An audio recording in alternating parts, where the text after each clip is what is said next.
All right. Assalamu alaikum, everyone. Let's officially start this session. So, our speaker for today is Ms. Sakina. Let me just give a very quick introduction. Sakina Babar has done her undergrad from LUMS back in 2020, and then she went for Liverpool Hope University to do her master's. She has been shortlisted in Fulbright, Commonwealth, and Chevening scholarships. So now I leave the floor open for Sakina to start the session. Yes, Sakina. Thank you, Yusra, for such an amazing introduction. So, like Yusra mentioned, I am also alums graduate. I graduated back in 2020. Right after graduation, I started working here with the Ministry of Education, and then I went on a Commonwealth shared scholarship for my master's in education public policy. And now I'm back. I'm working on my own startup, and I'm also working with Save the Children, which is an INGO. So the learning outcomes for this session um, are basically making you guys understand the tips and tricks for mastering the application process, how you can build your strong profile for, especially for scholarship applications, and also explore different study abroad programs and exchange opportunities that are currently available right after you graduate, or if you're in your senior year, junior year. These are a few opportunities that you can look into. So I'm assuming most of you are still currently doing your undergrad. So at this stage, there are a few important documents, a few important tips and tricks that you guys need to start preparing on right now. So the first tip I have is that you need to start early. So you need to figure out the programs. You need to start researching on different programs that are available that you can look into after you graduate, so that you are at a better stage. You are prepared beforehand. So first of all, you need to start early. Like I mentioned, begin researching programs and gather different documents well in advance to avoid last minute rushes. You also need to understand the eligibility. We are going to review a few scholarships that are currently open, that do open every year with more or less the same criteria. So you can look into them. But there are a lot of other scholarships that open with time. So we are also going to go over them. You also need to personalize each application, make sure that you have impactful experiences. You need to be aware of what STAR approach is, what a SMART approach is. So basically, whenever you're talking about any experience in your application, you need to write that experience on STAR approach, which means that you talk about the situation first, then the task, then the action, and then you talk about the result of your experience. Similarly, SMART approach is for talking about your career plans. So it means that your immediate career plans, or the goals that you're going to write immediately after you're done with your master's or your PhD, they need to be on SMART approach, which means that your goals need to be specific, measurable, attainable, result oriented, and time bound. It's always a good idea that you seek feedback, you thoroughly go through your essays, and then also specifically write your essays. Do not write general things, just write it very specifically.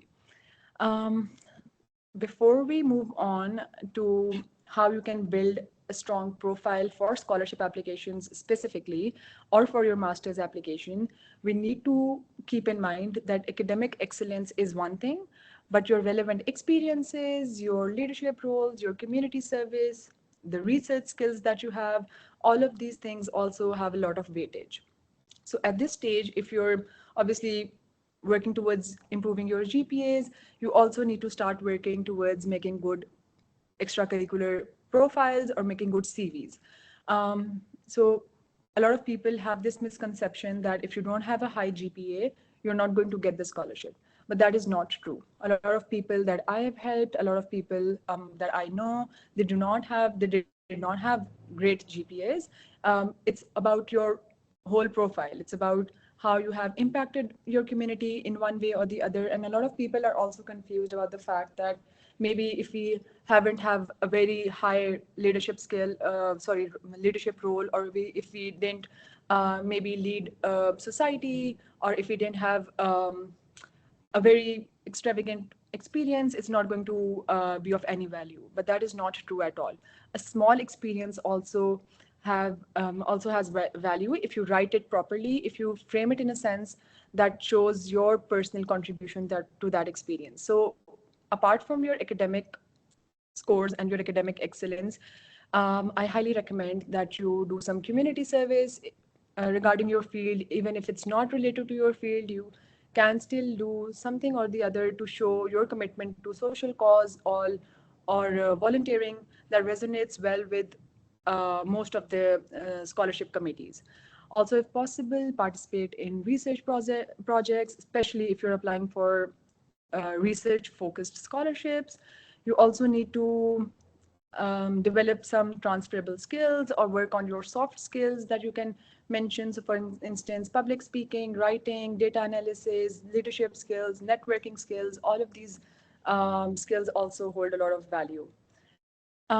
Then, apart from your academics, like I mentioned, you need to engage in activities showing a well rounded personality and that you have different interests. Apart from your studies, you do have different interests. You have participated in different events or different conferences or or exchange programs, or probably any society events that was close to you or maybe you were passionate about.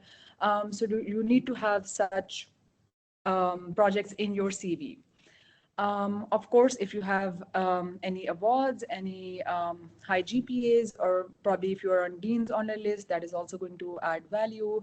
Um, and another important aspect of scholarship applications is networking.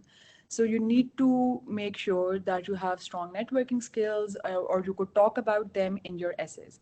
So just talking about networking skills is not going to be beneficial. You need to exactly mention the result of your networking. So for instance, if you write that you have good skills and you made a lot of friends, that is not a very good statement to write. You could maybe write or talk about how you approached a professor or approached any alumni, and then you used that contact to maybe get an internship or that helped you get a job. So basically, the result of your networking is what comes into play and is important, not just talking about your uh, that you have the skills. Okay. Um, Now, if we move on towards the documents, there are a few documents that are going to be the same for any scholarship application, any master's application that you apply to. So first of all would be your degree and transcript. There are a few scholarships that you can still apply if you're in your last semester or your second last semester. So you would require your up-to-date transcripts. Then a lot of programs, they do require English proficiency test. The good thing about it is that a lot of universities abroad, they do accept a letter from LUMS stating that your 4-year bachelor's degree or 5 years bachelor's degree was taught in English. So a lot of universities and a lot of scholarship programs do exempt you from the test. But if they don't, and if they still require a standardized test, then maybe you can start preparing for IELTS or TOEFLs and try getting a decent score in it. The third document, which is very important, is your recommendations. So for recommendations, I also do get a lot of questions. So since you all will be recent graduates, you will have academic references. But if you have worked or done an internship, or if you do have work experience, I will highly recommend that you do get a professional reference as well, because some places are going to require one reference, some might require for 2 or 3 at max. So I usually recommend, this is not a compulsion in scholarship applications, but this is just a preference from my experience, from experience of my different clients that I've dealt with, that you need to submit an academic reference from a PhD instructor that's going to be more credible. If you cannot manage that, it's completely fine, but your preference is going to be getting an academic reference from someone who has a PhD. Similarly, if you're getting a professional reference, I would recommend that you try getting it from someone who is at a higher position in the office. Again, this is not a compulsion, but you can try. And the fourth most important document is your CV. So for English speaking countries, usually UK, US, Canada, Australia, I recommend that you make your CV on the Harvard template. It's the same template as the LUMS one. So if you have made your CVs or if you're starting to make your CV, just try making it on the LUMS template. But if you're applying to a European scholarship or a European program, they do specify that they want your CV on a Europass template. You can search online for what the template looks like, and you need to have your CV on the Europass template for European scholarships. Then the most important part of your application is going to be statements. So there will be some written part to your applications, be it any university admissions or be it any scholarship application. You need to have some written material. It could be personal statement, it could be statement of purpose, short question answers, motivation letter, but you need to expect some written part. And that is, I believe, the most important part of your application, because that is one part that you have entire hold on. You can write it from whatever perspective you want to. You can write it in a way that's compelling, that shows your passion. So you have entire hold on it, and that piece of writing will show the committee who you are as a person. So that is the most important part to get the scholarship. So I have figured out a few programs, a few scholarships that open every year with the same criteria, with the same eligibility, more or less the same timeline as well. So maybe that would be helpful if you guys just go over them after the meeting and start exploring these options. But there are some programs, some scholarships that open with time, with announcements that we do not know beforehand. So apart from the ones that I'm going to mention, you can expect many more options as well. So the first one is for the US, and this is the only fully funded option for the US that opens every year with the same criteria, so you can start working on it. But then there are other options as well that opens with time, and we also come to know once the announcement is up. So for the US, fully funded. So before mentioning the details about the scholarship, I would like to clarify what a fully funded scholarship means.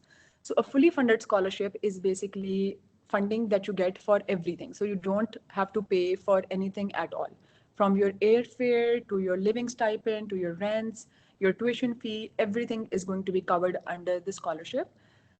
So one of the fully funded scholarships in the US is the Fulbright Scholarship.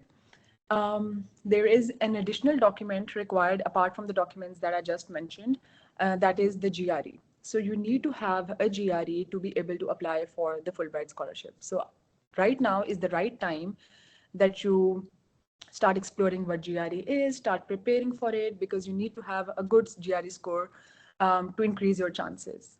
Apart from the GRE, you require 3 reference letters, and again, your degree transcript, your CV, your proficiency, English proficiency letter, and then you have to write 2 essays. So the good thing about Fulbright is that you don't have um, you have the flexibility of choosing whichever program and whichever field you want for the Fulbright. So you can choose fields like data science, education, public policy, gender. So it gives you the flexibility of choosing programs from your own choice. You need to write 2 essays. One is the personal statement, and the other one is the statement of purpose. Um, and both of these documents essays are around 750 words. And you also have to shortlist 3 universities that you want to go to for your master's. And the 3 universities can be any universities you want. So like I mentioned, you have the flexibility of choosing the field and the university yourself. The Fulbright, it usually opens in February.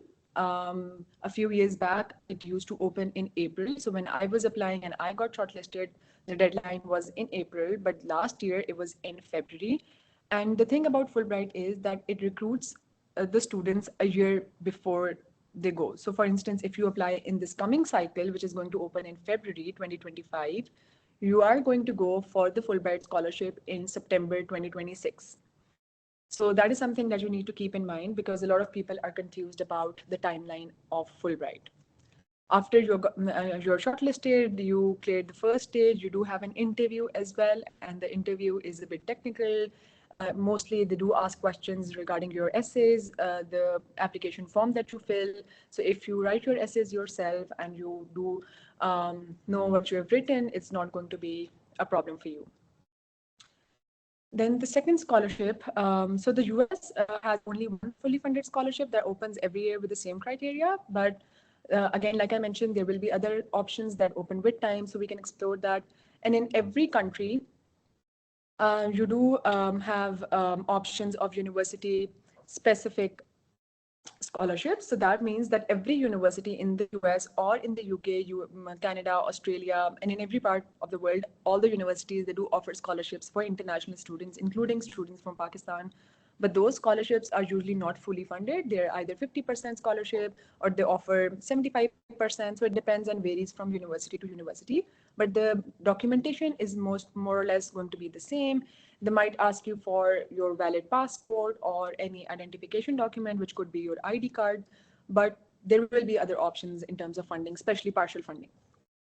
And for university specific scholarships, usually if you apply for admissions, you will automatically be considered for scholarship, or you then have to sometimes in some universities they require that you have and you submit a separate application for the scholarship. So now moving on to the UK. So UK relatively has more options for scholarships, fully funded scholarships that open every year, and we can prepare for them beforehand. The first one is the Chevening Scholarship. So for the Chevening Scholarship, in terms of eligibility and criteria, you only need to, for the application specifically for Chevening, you only need your references. They require two references. It could be academic or it could be professional. And no other document is required except for your educational documents, which include your degree and transcript. So for the Chevening Scholarship application itself, you don't even need an English proficiency letter or you don't even need the CV. But there is an additional requirement, which is that you need to have 2 years of work experience. Now, the good thing about that is that any voluntary work that you've done during your bachelor's or any internships that you have done or any part-time work that you have done during your bachelor's is going to count towards the 2 years requirement. So you just have to mention the details of your work experience and they need to be equivalent to 2,800 hours, which means 2 years of work experience. So if you're a recent graduate, you can give it a try. And also for Chevening, you need to be graduated. So you can't apply if you're in your second semester, second last semester, or in your last semester. Again, you have the flexibility of choosing whichever program you want in the UK and whichever field. So either if you want to apply to marketing, finance, HR, public policy, economics, data analytics, data science, artificial intelligence, whichever field you like, you can apply. There's no restriction. You can apply to MBA programs as well. But for MBA programs, there's a cap. So you need to look up to the website and exactly figure out what the cap is. It's around £22,000. But otherwise, all the programs, they don't have caps. So whichever program you like, you can apply for through the Chevening Scholarship. So once you have shortlisted your universities, again, you need to shortlist 3 universities in the similar field. So a lot of people, what they do is they choose programs in economics and one program in data science and one program in marketing. So that makes you ineligible. You need to choose 3 different universities in the same field. So for instance, you can choose University of Cambridge for marketing, University of LSE for marketing, and University of Oxford for marketing. That is the correct way of shortlisting programs. You have to choose the 3 different universities in a similar field. Then once you have done that and you have 2 years of work experience, you can apply for the scholarship. There is no application fee for any of these scholarships that I've already mentioned or that I'm going to mention after Chevening. So in terms of essays, Chevening has 4 essays.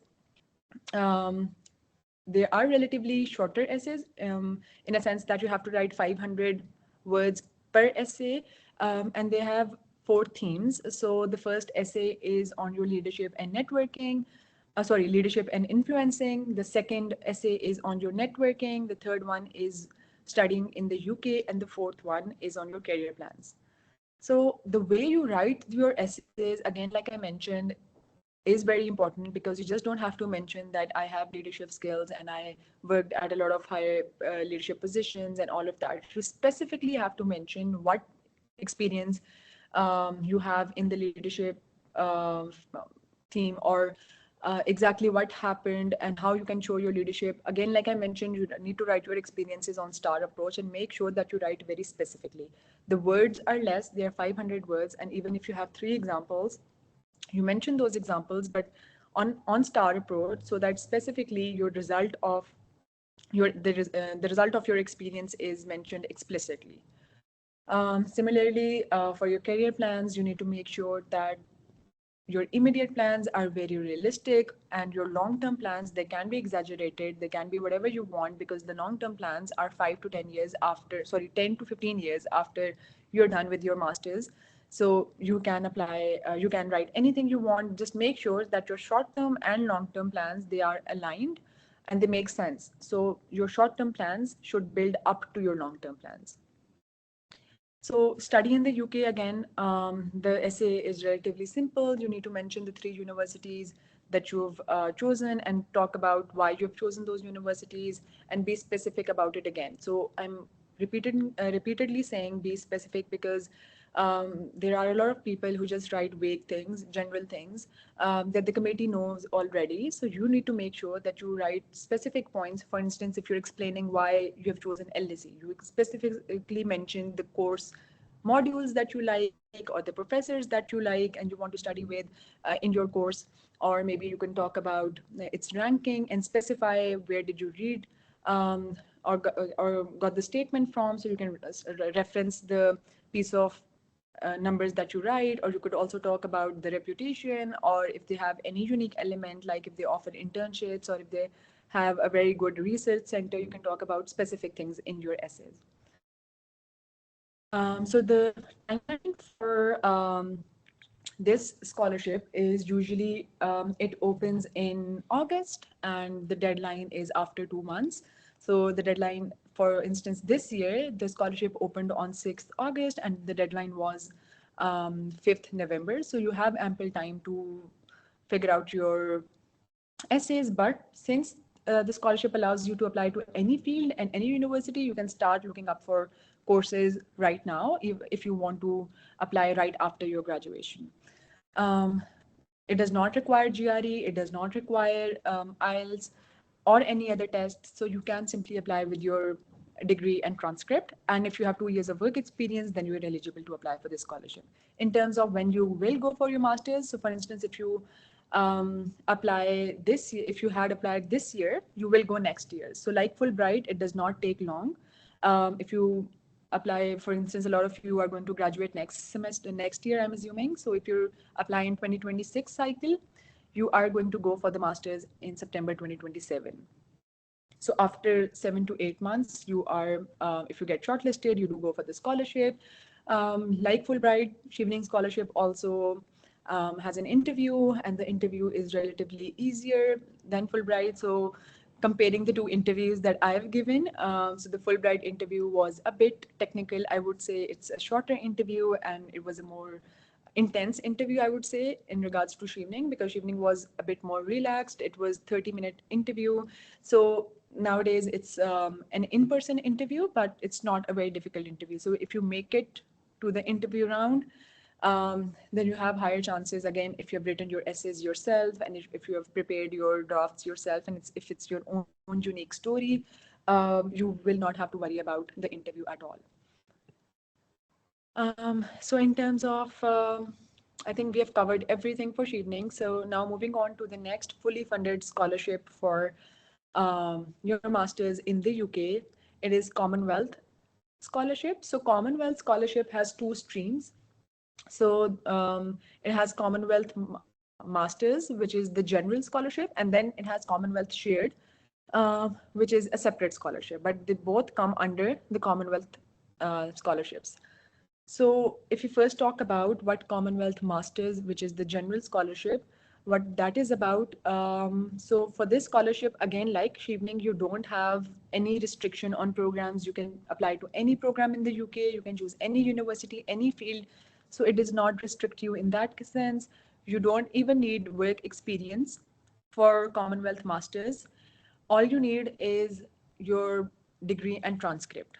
Again, IELTS is not required for the scholarship, but there is an additional requirement, which is giving the HAT test.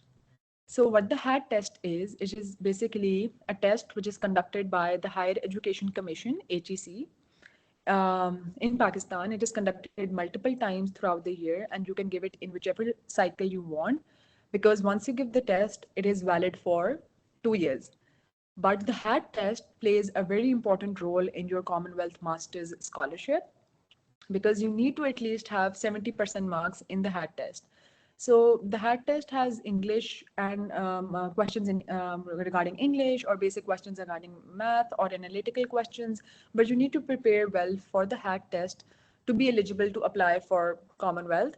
The lowest marks that you can get is 70%, but I usually recommend that if you have 80, 85 above, you have more chances of getting the scholarship or being shortlisted at least. So once you have given the HAT test and scored a decent grade in it, and you have your degree transcript, you can apply for the Commonwealth scholarship. Unlike Shivning, even if you're in your last semester or second last semester, you can still apply, but you need to be graduated by next year. So if you're applying, for instance, if you have applied this year, 2025, you need to be graduated by September 2026 to be able to join the cohort. Otherwise, if you're still doing your bachelor's, you can still apply. So in terms of application, if you're, like I mentioned, if you have the HAT test and educational documents, there are two steps to your application. The first step is applying for the Commonwealth on application online. So you go on the website, make your account, mention the details, and then start filling the form. So the Commonwealth form has 11 short questions that you need to answer. So the form itself is a bit technical, because you have to write a lot of words and a lot of things in less words, because the word limit for each question usually is around 100 to 250 words. So there are short question answers, relatively technical, because need to be very smart with your wording, so that you can cover up everything that you want to write in the limited word count that we have. So once you have written the essays are usually on development statements, then they have essays on your career plans, they have a personal statement, they also have essays on how you want what you want to do during your during your scholarship. So the questions are relatively simple, but how you write it is very is the difficult part, because again, like I mentioned, the word limit is very less. So once you're done with the Commonwealth application, you have to also fill in your application for the HEC. So you go on the HEC website, Higher Education Commission, which is HEC. You go on the website, you fill in your details, make an account, and apply for the scholarship as well. So there are two steps: Commonwealth application and then HEC application. In HEC application, you only need to add your personal details, and you mention the statement of purpose or the personal statement for the first preference university. So like Shivning, you also shortlist 3 universities for Commonwealth Masters that you want to go to for your Masters. So out of the 3 universities, whichever one is your first preference university, you write or copy paste that university's personal statement on the HEC application, and then you're done with the application. So if I quickly repeat, for Commonwealth Masters, you need to have your educational details, you need to have a HAT test, and at least score 70% or above marks in the HAT test, and then you start your Commonwealth application, which has 11 short question answers. Then you apply on the HEC website, pasting your first preference university's statement of purpose or the personal statement, and then you're done with the scholarship application. But I do get a lot of questions regarding HAT test. So about the HAT test, if you have given it even in January, because it is, like I mentioned, conducted multiple times throughout the year. So if you have applied in any cycle, you can still apply for Commonwealth. You just need to have a valid score. Even if you haven't applied, you can still apply in the next upcoming cycle nearest to the Commonwealth application deadline.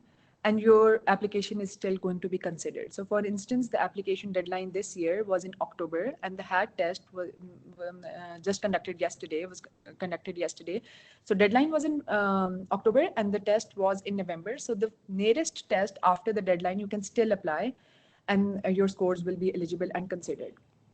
But I usually recommend that you do apply early for the HAT test, even if you do not plan on applying for the Commonwealth scholarship, because even if you plan on the very last minute, you will have the HAT test, and you can repeatedly give the HAT test to improve your score as well. For both the Commonwealth scholarships and the Chevening scholarship, I'm going to just mention what Commonwealth Shared is.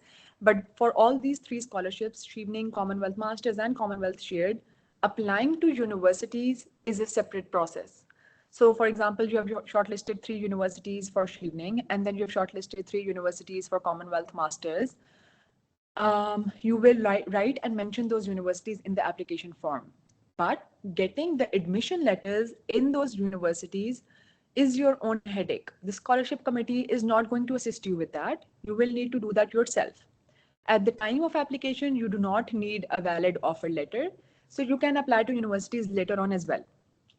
In terms of UK university admission process, the universities are usually, they have their admissions on a rolling basis, which means that they have prolonged deadlines. And all of these scholarships are for the fall intake. So for instance, if the university admissions open in September, October, they usually do open in September, October every year. They will have deadlines in June, July, August. So that means you have ample time to apply for the for the university admission. But I usually recommend that if you're applying to UK scholarships, do apply to universities for admissions early as well, because rolling basis also means that on first come, first serve, they're going to give out their seats. So the later you apply, the less seats they're going to have, and the competition is going to be tougher. So I usually recommend that if you cannot apply with the scholarship application, if you feel like it's too much work, after you're done with the scholarship, right after you're done with the scholarship application, apply for admissions as well, so that you are done with everything in time. There are a few universities like the Cambridge, Oxford University. They do have deadlines in December, January. They have early deadlines. Otherwise, all other universities, they have rolling admissions on rolling basis. So it's best that you check online about your specific course and its deadline. So now moving on to the Commonwealth Shared Scholarships. The Commonwealth Shared, again, the scholarship does not require any work experience. It does not require any IELTS. It does not require HAT test even. So the good thing is that you do not require any of it. No GRE, no HAT test, no IELTS, no work experience. The only issue with Commonwealth Shared is that there is a list of programs and you can only apply to those programs. So for instance, the list for 2025 courses was uploaded just yesterday or the day before. So you can look online and see the eligible courses for 2025, because this scholarship is not currently open. It is expected to open this week, and the deadline is going to be in December. So usually this is the timeline of this scholarship. It opens in November and the deadline is more or less in December or end of December. But we will be sure once the announcement is made.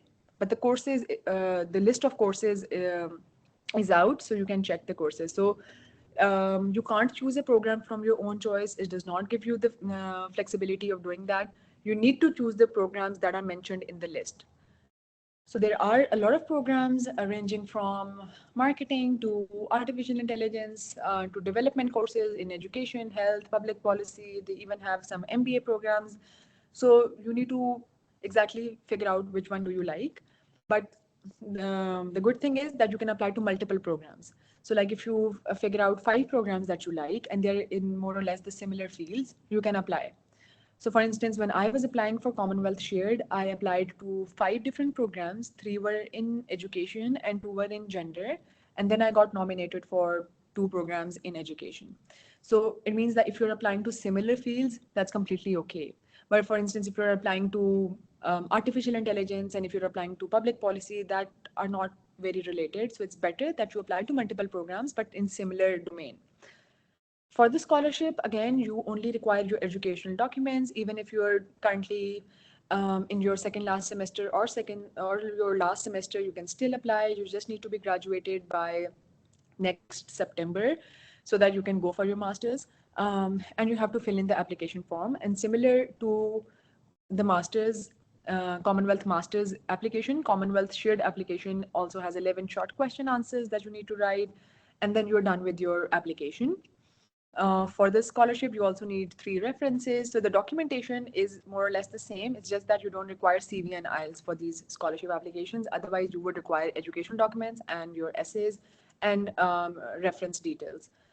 Um, Also, like I mentioned, getting an admission in the program that you choose from the list is your own headache. It is an independent process. So, for instance, from the list, you choose a program in marketing that is offered by LSE. So for that program, the scholarship application is going to be separate with 11 short questions that you're going to submit. But getting an offer letter is going to be a separate process. So you're going to go on the LSE website and make an account and apply to the marketing program that was mentioned on the list of Commonwealth eligible courses. So for these scholarships, like I've just mentioned, Fulbright, Chevening, Commonwealth Masters, and Commonwealth Shared. All these 4 scholarships, they open every year with the same criteria, more or less the same documentation, the same essays. So you can go through the process, their websites, and start getting familiar with the process. But you need to have a mindset for each scholarship. So for Fulbright, it usually gives scholarship to students who are from low income countries and who are deserving of studying abroad, but they do not have the resources. So any sob story that you want to write, anything that's you think is important in your personal journey, you can mention in the application. Just make sure they're related, it is aligned with what you have done and what you have planned to do. But for Shevening, they do not encourage sob stories. They do not encourage anything of that sort. For Shevening, you need to have a mindset of a leader. So this scholarship encourages people to highlight their leadership skills and their networking skills, but leadership holds a lot of value in it. So you need to make sure that this scholarship is for leaders, and you need to write your essays in from keeping that mindset and thought in mind. They even have a question on leadership, so that is a very important part of the application. But while writing the essays, just don't try to fix in any story that that you feel will hold impact in sense of any sob story and all of that. That is not going to help with Shevening. With Fulbright, it can work. And with both the Commonwealth scholarships, Commonwealth Masters and Shared, they hold a lot of weightage on development impact. So you again, any important experience in your life that you want to add, it's fine. You can add it in your personal statement part. But otherwise, the essay, both of these scholarships, Commonwealth Masters and Commonwealth Shared, they focus mainly on development impact. So basically, you have to figure out a development issue in your community, and you talk about it in your essays. The 11 short questions that you have to fill for the application, you talk about the development issue and how you feel you're going to resolve that issue through your master's degree and through the scholarship experience. You talk about that in your essays. So for that, I would also suggest that you go through the UN SDGs. There are 17 Sustainable Development Goals. It's always best that you mention at least 3 goals that are more or less related to your issue. So for instance, if you're talking about education, SDG 4, which is on quality education, will be one UN SDG. But then you can also talk about gender equality through education or economic growth, which is SDG 5 and 8. So you need to make sure that you at least mention 3 SDGs because they have asked for one, which is compulsory, but in their application form. But I usually recommend that you mention all 3 because that is preferred. Even if your goals are indirectly affecting any UN SDG, you mention it as your third one for sure. So that is something that you need to start researching on UN SDGs and become familiar with what they are. So in terms of European scholarships, there are two scholarships that again open every year with the same criteria, with the same eligibility. One is the DART scholarship, and the other one is Erasmus. So I'm sure you guys have must have heard about what these scholarships are. But DART scholarship and Erasmus, they're both fully funded. So all of the scholarships that I've just mentioned, they're all fully funded, meaning that you don't have to pay for anything if you get the scholarship. So that is specifically targeting German universities. And for Erasmus, it takes you in different locations in the Europe for each semester. So maybe one semester could be in the UK, the other one could be in Italy, Germany, Finland, and they've specifically mentioned the universities on their website as well. But for both DAD and Erasmus, there's a list of courses that you can apply to. So in terms of application and eligibility, it's quite similar. So I'm going to be discussing for DAD and Erasmus both together. So for both of these scholarships, there's a list of programs, and you can only apply to those programs. So maybe the programs could be in data. The programs are ranging from different fields. They are almost covering all the fields, but you can't choose a program from your own choice. You can only select the programs which are mentioned on their list. So usually the timeline for that scholarship is that it opens in June, July, and the deadline is in August. And for Erasmus, it opens in October, and the deadlines are usually in December and January. So for both of the scholarships, you would need your educational documents, you would need English proficiency letter, your references, and your CV, like I mentioned in the beginning, needs to be on Europass template because both of these scholarships are European scholarships. Once you have chosen the program for DAD or for Erasmus, you can apply up to 3 programs. And the application form is relatively simple. You need to add your personal details, your educational details, your professional experiences, add your referees, and add your motivation letter. So for both DAD and Erasmus, usually they ask for one motivation letter, which is relatively a longer piece of writing in which you explain why you want to do the degree and why through DAD or why through Erasmus. And then you're also specifically mention your career goals and exactly what you want to do and how it is aligned with your previous academic and professional experience. So you write everything down and make sure that it's a strong, well knitted written essay, and then you can submit it. They both do prefer work experience. So if you have some sort of work experience related to your field, is always encouraged for that and Erasmus. And again, they're fully funded, but usually for 2 years, depending on which program you choose. Some Erasmus programs, if they're in any research degree, they might even ask you for a study plan. Otherwise, they only ask for your letter of motivation. So in terms of what you can do next, I would suggest is that you start figuring out the programs, start researching on all the programs that I've mentioned, start preparing your documents, start reaching out to your referees. You can also even start brainstorming for ideas because like I mentioned, all of these programs open with the same criteria every year. So you know the eligibility already, you know the essays already. You can even ask someone who has applied for the essays or for the prompt because more or less it's going to be the same. And you can start brainstorming for ideas, ask your friends, ask your alumni, ask anyone you feel can add value to your statements and start writing the first drafts. You can also start working on both of your CVs on Harvard template and which is the lumps template and on Europass template.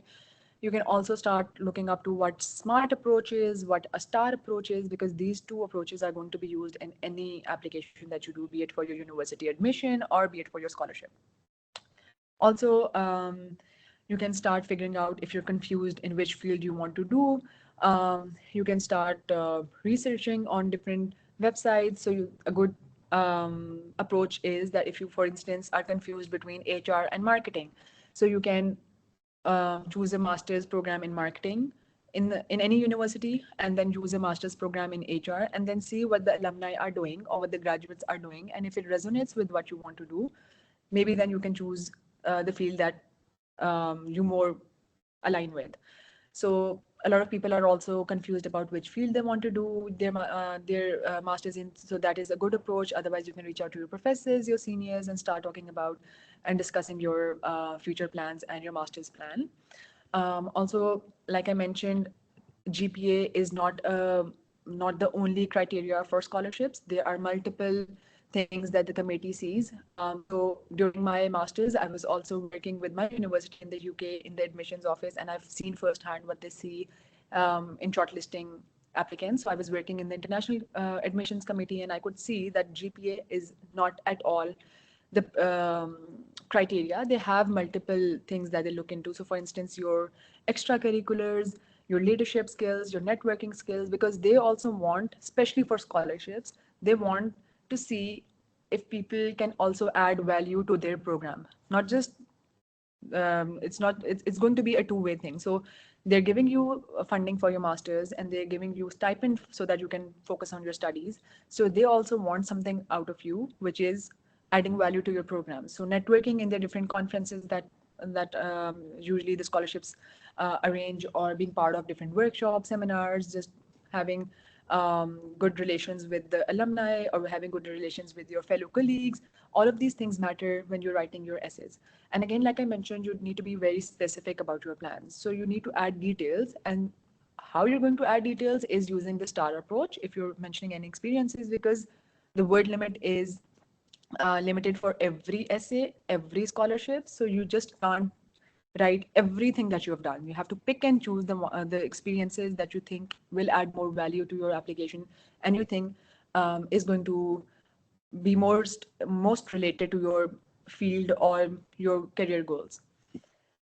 In terms of exchange programs, which is also one of the learning outcomes for today, for exchange programs, again, you need to have the same documents, your educational details, your CV, your updated transcripts. Usually, people need to specifically see the criteria on the website of each university, but mostly the universities have the same criteria. If you can figure out exactly what they're asking, and you write your essay in a way that resonates with what they want to see in the candidates, you can apply for exchange programs as well, because that is also a good opportunity to go abroad and explore yourself, and unlock different opportunities that might lay ahead. Apart from these mainstream scholarships that open every year, like I mentioned, there will be more options, more or less with the same criterias, with the same documentation required, with the same process even. You just have to alter the written part according to their instructions. So if you know about these scholarships, you will be good to go for any other scholarships as well. So if you have any questions, the floor is open. Please do let me know if you have any questions. And I hope this was helpful. Um, you can reach out to Yusra if you want to reach out to me for any further questions as well, if you have them later on. But I'm just going to see in the chat box if there are any questions we have. Yeah. Eamon is So saying, happy sorry, Yusra, yes. yeah, I was just looking at the questions. Eamon asks that what happens if we don't get admissions from either of the three universities we selected? So, Eamon, if this is for Fulbright, Fulbright, after you get shortlisted for the interview and you clear that stage, Fulbright committee is also going to assist you with shortlisting the universities, so you don't have to worry. Similarly, for Chevening Scholarship, if you don't get an offer letter, at an interview stage, they do ask you if you're happy with your preferences. You can justify and tell very smartly, just mention that you also have a fourth university in mind and you would want to go. But I usually recommend that you write safe universities in your essays, the ones that you know you might get admission into. Okay, so just don't write all top universities. Add a mix of mid-tier, low-tier, high-tier universities in your essays. Do internships count as work experience in DAD and Erasmus? Laiba, yes, internships, they do count. But it also depends from program to program. Some programs in DAD, they don't even ask for work experience. Some might consider internships, and some specifically want professional experience. But the majority of programs, they do consider internships as work experience. Momina is saying, how do you work on your soft skills or extracurricular skills? So, Momina, if you have done any internships, if you have joined any course, for instance, in public speaking or professional development. I remember there was a course when I was studying in LAMS, there was a course in professional development or leadership, something like that. You can maybe jo- do some those courses, join those courses. You can also be part of some societies that mostly aligns with you. You can take part in any voluntary experiences, any community service. It can be a part. Usually does not have to be within LUMS. It can be out of LUMS as well.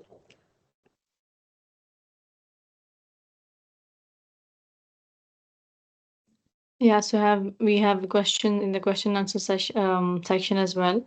Are Yes, there any sorry. scholarships for Canada that you could talk about? Yes, so there's a scholarship called offered by McGill University, which is McCall McBain Scholarship, which is university specific scholarship. But like I mentioned, all the universities they do have scholarships for international students. But I did not mention McCall McBain because that usually opens with different eligibility every year. So once it opens, we will be sure about the criteria once you're ready to apply, right? But with the documentation, it's going to be the same. With your educational documents, CV, IELTS, references, you can apply for the scholarship. It usually has short question answers. That you have to answer. So really, I think there are 4 questions that you have to write, each with shorter word limit. And it is offered for specific programs in McGill University only. So you can apply it. But apart from McCall McBain scholarship, there are again different scholarships for each university. Canadian government also offers scholarship, but we will again be sure once the announcement comes because they do change the criteria every year. They might have some scholarships in specific fields only, or some year they might offer it in data science, or some year they might offer in climate because these are trending topics in the world. Also, some scholarships like the British Council great scholarships, they also open every year. But again, I didn't mention because of the criteria, eligibility, they do change it every year. Maybe you can keep a look out for these scholarships as well, which is British Council Great Scholarships. For Australia, it's Australian Awards. But for Australian Awards, they require 2 years of professional work experience.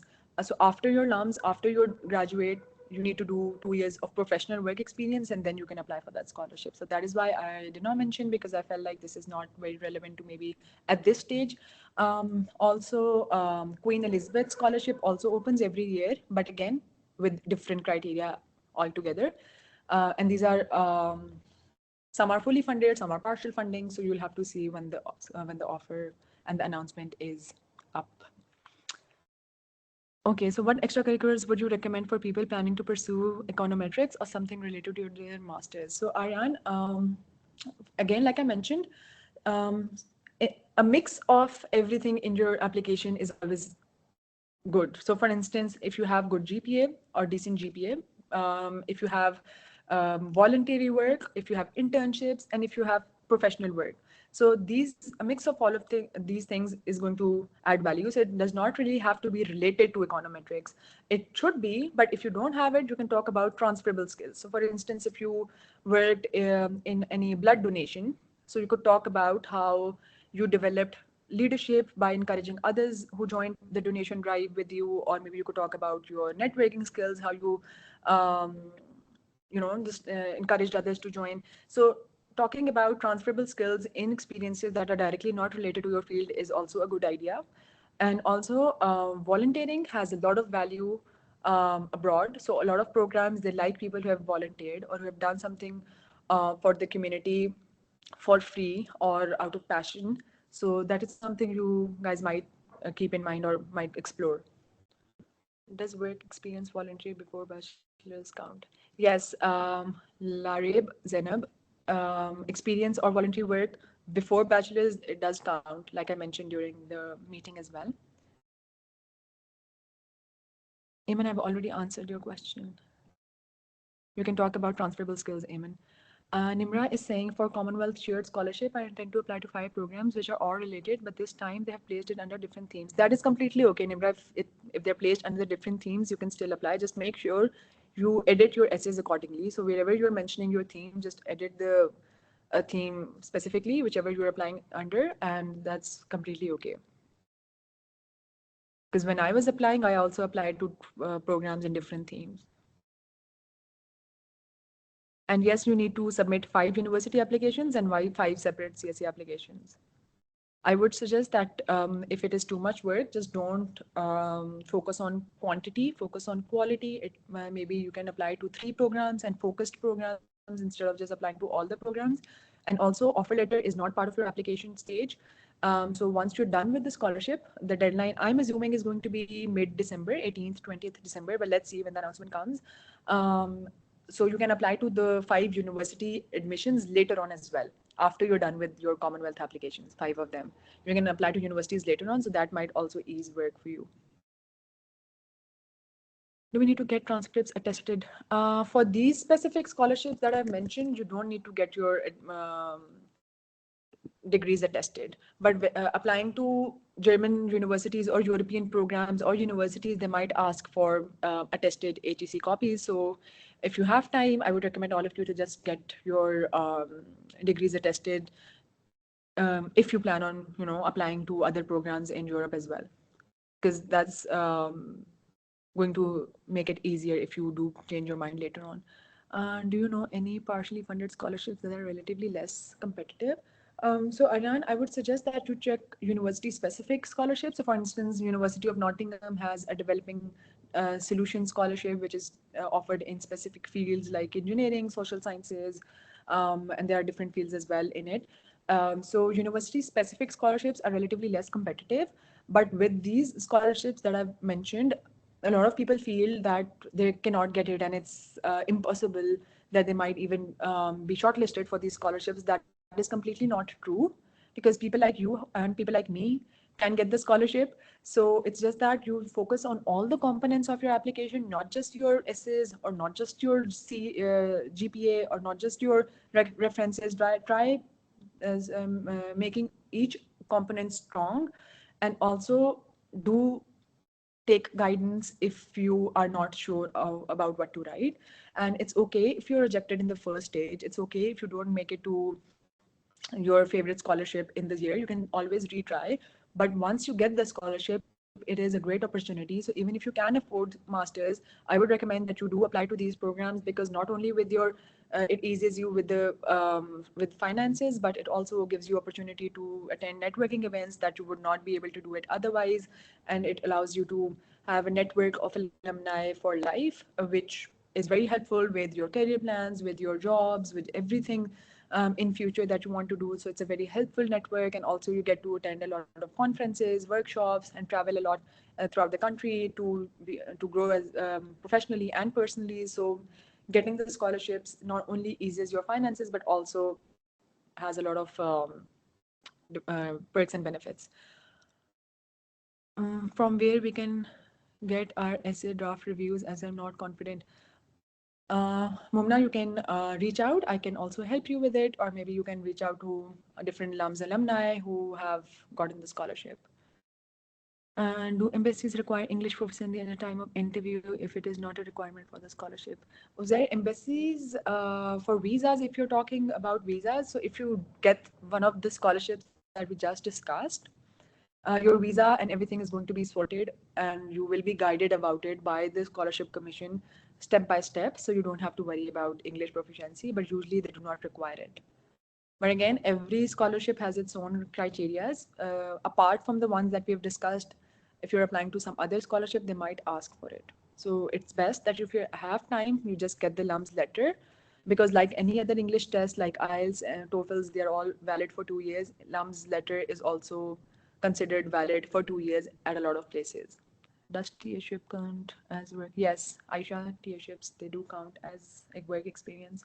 You just have to relate it. So for instance, if you were a TA for a course in economics, and if you're applying to economics, or if you're applying to even development economics or a public policy program, you can always talk about how you shared your knowledge with your students, how you helped them with the course, how you um, maybe held tutorials, and maybe you got out of your comfort zone to help them, out of your work scope, you used to help them with your prolonged office hours. So you just need to make sure you just don't state it, but just mention it in a way that is focused on result. So maybe you could talk about how 2 to 3 students under your TA-ship or under your guidance, they were able to um, get good scores in a test. So that is going to be a good result. So try quantifying your results as well whenever you're talking about any experience, if possible.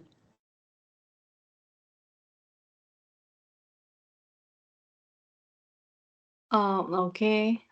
So there are two more questions here in the question answer section. Yes. How So, bad is it? yeah, sorry, Yeah. Yusra, please go on. Yeah, if someone is working in a field different from their undergrad major, econ pol major, and now working in IT project management, and wants to apply for business programs like MBA or MS BA, how can they link or justify these in their application? Okay, so for that, maybe you can talk about your grades. First of all, if you've gotten good academic grades in your in your current degree, if it's in pol sci or if it's in economics, you can talk about that you have the academic strength. Then maybe you can talk about the learnings from your work experience and how that can relate to a degree in economics. You can talk about your any course that you've done apart from your LUMS courses, because for specific business courses, business analytical courses, they do have prereqs as well. So if there is no prereq, you just have to justify and link it. So maybe you can talk about any skills that you have learned. So for instance, if you have learned Stata or Python, maybe you can talk about that. That even if you were a pol sci graduate, you did go out of your the degree to learn different skills so that you can apply to your master's degree. You can talk about your experiences. You can talk about transferable skills, like I mentioned, any soft skills, any research skills, any software skills that you've learned and you think can add value to you as a candidate for masters. You can link it through that. Also, if you have any weakness in your application, if for instance, if you have low GPA, if you do not have a lot of work experiences, and you think you can justify that well, you need to do it for sure in your essays. So a lot of people are discouraged to apply because they feel like they don't have a high GPA. So I usually recommend that you justify that in your essays. You mention it explicitly. Okay, why exactly you feel you had a low GPA? Were you focusing on something else? Were you going through something? Was it a personal reason? You justify, and then you mention how you have tried overcoming it, or how you have tried fulfilling that weakness through different experiences, maybe your work experience or maybe your society work. So whatever weakness is in your application, you need to justify that in your essays, and that makes it up for it. Yusra, there's sorry, if there's Yeah. any other question, please let me know, because I Yes. see Dave and Akib's question, which I can answer later. All right. So they're like, how to find Mohammed Azim is like how to find funding for MS or PhD positions in UK and US institutions. So all the funding options are available on their website. You can simply go on each university's website. There's also different links like the study portal, which is an online website. They have good options and filters that you can add and specifically figure out programs. But the best way and the most reliable way to find out programs is through the university portals. For PhD, we can maybe have another session for PhD applicants and application process, because they do require a lot of research oriented publications or papers that you have. And so, but it depends on the field that you're doing. So that's a completely different topic. But to find funding options is going through the websites of different funding bodies like FCDO, Fulbright. Fulbright also offers programs in PhD. Commonwealth also has a different scholarship for PhD. So you can maybe explore those options. Lareb is saying, do you know if all the scholarships we have mentioned except the LUMS? Lareb, for the scholarship applications, I explicitly mentioned, like for Shivning and both of the Commonwealth scholarships that we've discussed, they don't require IELTS. For Fulbright, DAD, and Erasmus, they might accept IELTS, but every year they have different criteria. So, for instance, when I was applying, they did not ask for any other test, and they did accept LUMS letter. But a lot of my clients, did face issues with the LUMS letter. So I would recommend, if you have time, just give the test, because any other test is going to be valid for 2 years, and you will be sorted for 2 years after your graduation if you are thinking to apply and go through the application process. Akib is saying, do we need to show any proof for our extracurriculars? So a lot of scholarships, they do not ask for, a lot of UK scholarships, they do not have any section for extracurricular certificates. For that and Erasmus, you ideally should upload experience letters. Do personal projects, publications, exchange, semester help your profile? Yes, of course, anything apart from your academics will add value to your profile, Aryan. Can we go for PhD in the US right after 1 year of master in the UK? Also for Commonwealth, we can submit IELTS score later, right? For Commonwealth scholarship application, they do not require IELTS. For university admissions in the UK, they will require IELTS. And yes, you can directly go for PhD in the US. But for, sorry, a big component of the scholarships that I missed was that for Fulbright and Schevening, you have to come back to your home country for 2 years after you're done with your scholarship. So you have to serve in your home country for 2 years.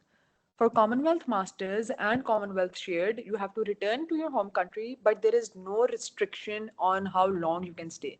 So if you get a job that sponsors your visa, you can right after or the very next day you can go back, but you have to exit the UK for Commonwealth Masters and Shared.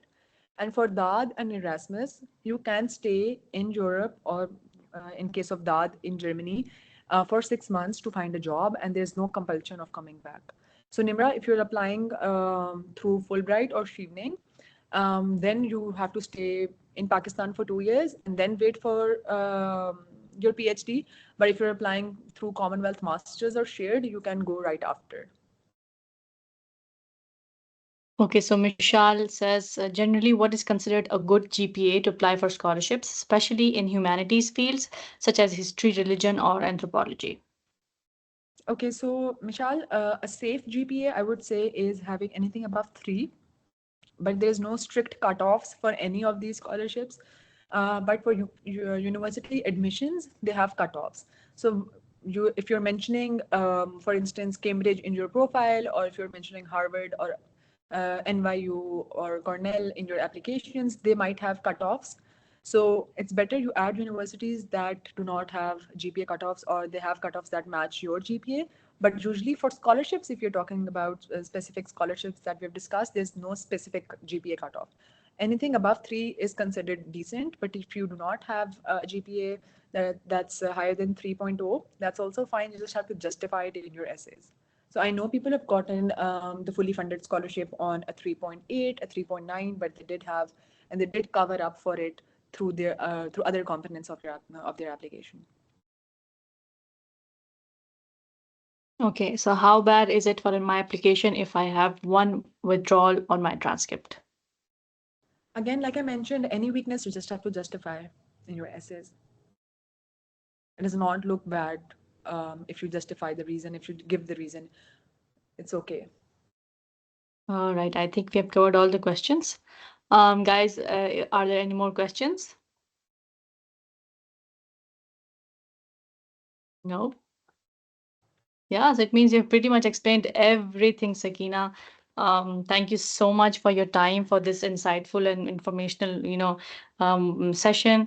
The students were really interactive and, very active. So, yeah, thank you so much for the Thank session. you for giving me the opportunity to guide others, and I'm always available if they have any further questions. So thank you so Thank much, you so Usma. much, Thank Sakina. you. I hope this was helpful, and I hope It was I did clear a lot of things and a lot of issues because during my time very I much. did not Yeah, have such sessions. So it's a great initiative that you are taking. I'm glad. I'm glad. Thank you so much for your time, Sakina. Have a Thank very good night. Okay. thank you. Allah Take care, Hafiz. everyone. Allah Allah Hafiz. Hafiz. Bye bye.